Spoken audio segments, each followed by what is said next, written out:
Hello, my dear little friends. Welcome to Dive into Pooja's Books, where we share lots and lots of interesting facts and knowledge with you, which we gather by reading more and more books. So what do you get from this? That you should also read more and more books, increase your curiosity and get answers to them. Because curious readers like you need answers. You are never too young, too old, or too smart to learn something new. So, what new are we learning today? Any guesses? I am sitting in a very beautiful natural surrounding. So, we are going to learn today about natural wonders or natural mysteries. There are some really beautiful natural wonders that Mother Nature brings for you, like the rainbows, the aurora lights, which are also called the northern lights, the high tides and the low tides in the ocean, in the lakes, or even the lightning or the thunder that happened during a thunderstorm. Do you know everything about them, some interesting facts about them? Why do they happen? Today we are going to learn that. We are going to see each of this topic in detail and find out why do they happen and more fun facts about them. Let's get started. Let's talk about auroras now. What are auroras? How do I came to know about it? I first knew about auroras when I visited a planetarium in Lucerne, Switzerland. There, they showed a show about the northern lights or the auroras, how beautiful they look in the night sky, and they explained why it happens. I was so fascinated with it that I want to share it with you today and see what is it, where does it happen, and how does it happen. What is an aurora? An aurora is a natural light display in the sky, usually of greenish color but sometimes red or blue. The auroras look so beautiful that it makes one wonder, how could it be? Is it magic, divine or celestial? No, it is electrons, oxygen, nitrogen and energy. It is sometimes referred to as a polar light or the northern or southern lights, because it is normally seen near the north and the south pole, around the Arctic and Antarctic. When do they appear? The northern lights, which are called the aurora borealis, or the southern lights called the aurora australis, appear when tiny particles stream out from the sun and hit Earth's atmosphere. The particles of the sun give some of their energy to atoms and molecules of gases in the upper atmosphere. But the atoms and molecules cannot hold this energy. They quickly give it off as another kind of energy, which is the colors of light that we call the aurora. These aurora often occur around the North Pole and the South Pole, because of the magnetic effect of the North and the South Pole. Because the incoming particles have an electric charge. As the particles arrive, Earth's magnetic field near this pole guides them towards the poles, and this interaction causes this beautiful natural lights in the sky. The name aurora comes from the Latin word for sunrise or the Roman goddess of dawn.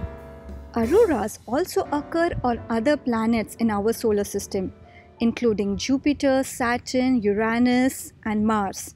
Similar to Earth's aurora, the lights have been seen close to other planets' magnetic poles. Old folk tales say that these aurora lights are nothing but spirits dancing in the sky. People have their own beliefs around it, but this is the science behind it. The best spots to see the auroras are Alaska, the northwest region of Canada, the southern tips of Iceland and Greenland, Norway and Siberia.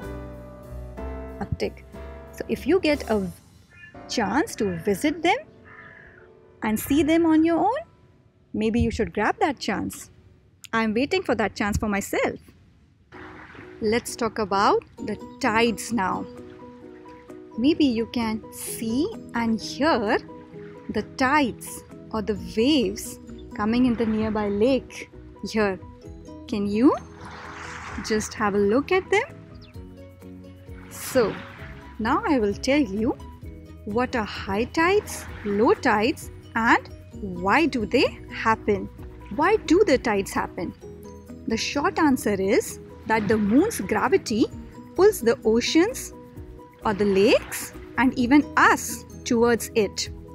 Even though the moon is so far away, it is large enough that its force of gravity is strong enough to do that. But before we get into how the moon affects tides, let's look at what tides are. Tides are the rise and fall of water level in the oceans and lakes and even in your cup of water when they are very small. When the sea rises to its highest point, we call that high tide. When it falls to its lowest point, we call it a low tide. Let me show you this happening in reality. This is the beach of a lake during the morning. Let me show you the tides right now. As you see here, we have low tides right now.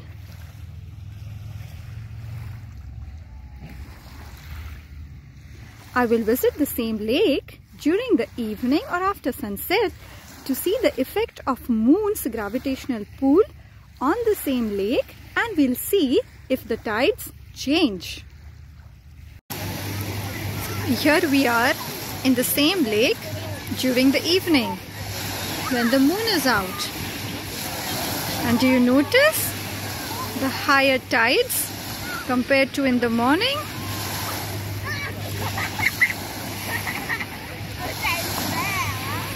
The moon has the most effect on the tides, but it's not the only factor that affects them. The sun and the earth can also affect the tides. We'll start with the moon. The moon affects the tides because of gravity. You will have noticed that every time you jump, you must land back on the ground. So that is the gravitational pull, that is making you land back on the ground. This is the Earth's gravity that is pulling you down. Similarly, the moon has a gravity of its own, which pulls the oceans towards it. The moon's gravitational pull on it is much weaker than Earth's, so we don't really notice it. But we can see the moon's effect on the liquid water of the oceans. The oceans are pulled towards the moon's gravity slightly, causing a bulge or high tide on the side of the Earth closest to the moon. If the moon causes a high tide on one side of the Earth, what causes the high tide on the other side? That is the Earth's effect on it. The Earth is spinning, which is why we have night and day. The Earth spinning means that another high tide occurs on the opposite side of the Earth to the moon. So the sun also has some effect on it.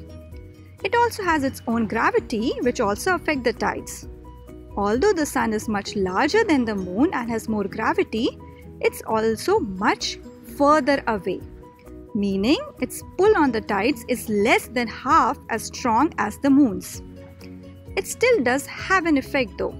When the sun and moon are in line with the earth, when a full moon or a new moon occur, their combined gravity cause very high tides, known as the spring tides.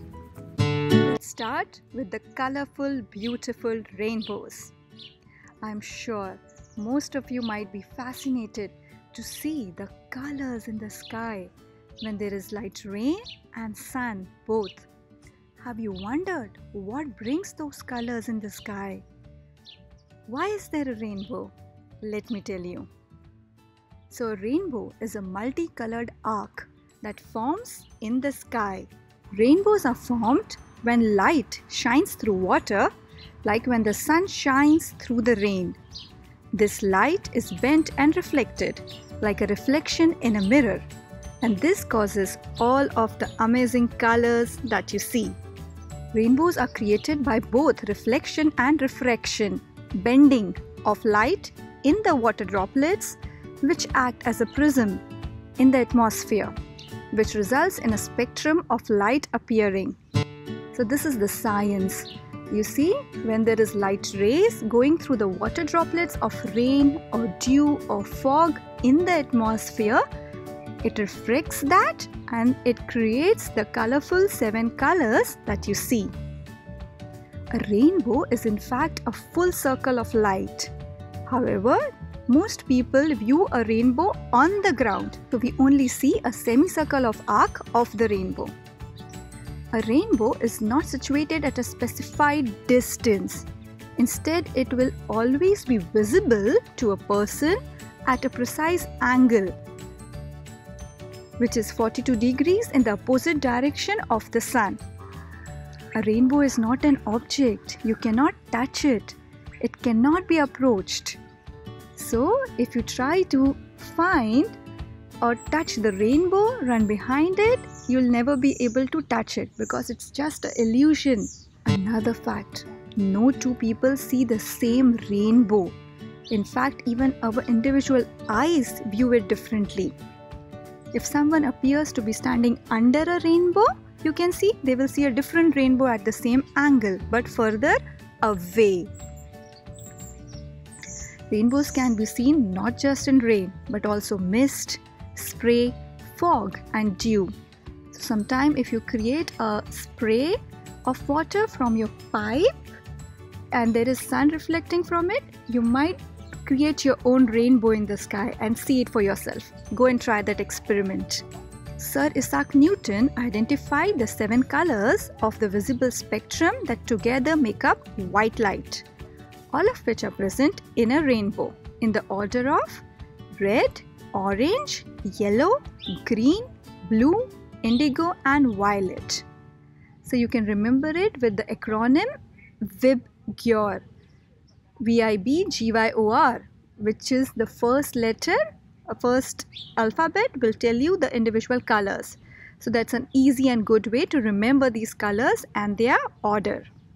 Another fun fact, sometimes you see a double rainbow, 2 rainbows in the sky. A double rainbow is where a second, much fainter arc can be seen outside the primary arc. This is caused by the light reflecting twice inside the water droplets. As a result of this double reflection, the colors of the second arc are inverted with violet on the outer edge and red on the inner edge. So have you noticed this? Whenever you will see the 2 rainbows in the sky, they'll be reflection of each other. It will be inverted. Take a look and notice it next time. Very rarely the light can be reflected 3 or 4 times within a water droplet, which can produce even fainter 3rd and 4th rainbows in the direction of the sun. Finally, let's talk about the lightning and thunder. You might have seen the lightning in the sky or heard the thunder during a thunderstorm. Ever wondered, what is this lightning? Why is it happening? Lightning is a powerful burst of electricity that happens very quickly during a thunderstorm. Why does it happen? Have you ever noticed how most batteries have little plus symbols on their tops and minus symbols on their bottoms? A storm cloud is like a big fluffy battery, the most powerful battery on earth. Drops of rain and bits of ice blow and fall within the cloud, bumping against one another to create static electricity. Positively charged particles rise to the cloud's top, while the negatively charged particles sink to the lower levels. The difference between the positive and negative particles builds up a current, which arcs through the light as intra-cloud lightning, the most common type of lightning. So how you see here, the opposites attract. So the negative charge at the bottom of the cloud seeks out a positive charge to connect with. And this is what causes the lightning It can cause inside clouds, within the clouds, and from clouds to the ground. So, you better be at home during a thunderstorm because the lightning can come from cloud to the ground. Normally, the lightning strikes the ground, it seeks out for the shortest route to something with a positive charge, like a tree, a tall building, or even if someone is very unlucky, it can be a person. Lightning contains millions of volts of electricity. And what is a thunder? Do you still believe that the thunder is nothing but the collision of clouds? No, it's not. The thunder is the sound which is caused by lightning. The intense heat from lightning causes the surrounding air to rapidly expand and create a sonic wave that you hear as lightning. So light travels faster than sound, so we see lightning before we hear the thunder. Let me talk to my young readers now today. Dear young readers, if you are really liking my videos and learning a lot from it, I want to know how many of you are watching the videos completely and learning amazing facts from it and reading more and more books. If it has a positive impact on you, just press the like button below this video. The number of likes on this video on YouTube will tell me the number of kids that are learning from it. And also, let's make this session a bit interactive. So now, please go and find some interesting fact about any topic, may it be related to nature's mystery or any other topic that you find interesting. Search some amazing, awesome, fun fact about a topic on Google, on YouTube, by reading books in the libraries, and write the question and the answer of that fact in the comment section below. I'm sure I'm going to check all of your comments and I might share some of the interesting facts in another Dive into Pooja's Books videos. So, let me see how you guys are increasing your curiosity and getting the answers. Please like, share and subscribe. See you again later. Bye-bye. Thank you.